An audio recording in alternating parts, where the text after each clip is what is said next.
Archie, what made this spot so perfect for you after a year off, chance to look around and get back on your feet? I just think the people I was going to be working with, the relationships started before I ever got here. I think my relationship with Thorr was key. It's an easy conversation for me to talk to him. Like I said earlier, I think the alignment from the top all the way through has to be there. If it's not, your chances of success are hard, but we have that. And I've always had a great respect level for this area of the country. I think basketball is it's my style. With a short time away from the big chair, what did you learn about yourself these last 12 months? I think the big thing is you probably weren't as good as you ever thought, and you probably aren't as bad as you ever thought. You can go really to an extreme level as a coach. Wins and losses obviously mean a lot, but I think you never really have that time period as a coach to self-check yourself. Where do you really want to be? Learn some hard lessons. How do you change them from a coaching style? From a style of play perspective, what do you want to tweak?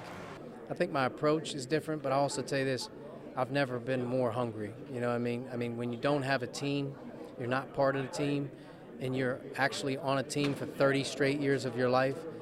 That craving of being involved in that camaraderie is something that you genuinely take for granted sometimes, and I think I'll never take for granted ever again being a part of a program and having people with you every day, a common goal. That's something that I'm excited to get back. You say you're the most ready you've ever been for a job in your life. Yeah. Why so? I just think in general I'm not beat down. I'm not worn down right now. Coaching's a hard profession, and as the years go by, you get tired.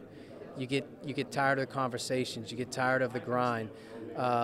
You're exhausted from recruiting.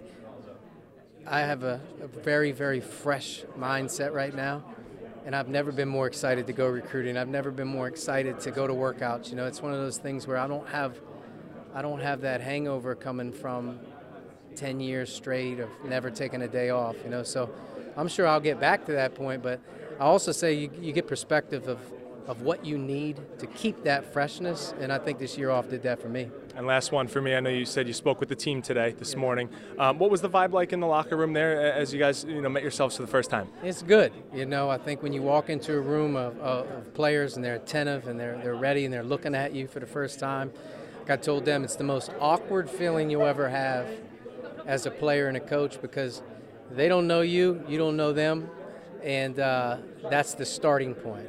But I think the thing I tried to do as much as anything is let them know that right now it's about them. Individually, we have to get to work and we have to build, learn. We have to figure out what's the best decisions for a lot of guys. But most importantly, I think it gets easier now that we've kind of broken the ice. Lobster roll, clam chowder, anyone offer you anything yet? Lunchtime's about a half hour from now. Seafood has been the one thing that everyone's talked to me about. No clam chowder. I will do the lobster roll as soon as I can. Perfect. Hot or cold? What's it supposed to be? I think either or. I'd probably go with hot. Awesome. Thanks so much. Best of luck.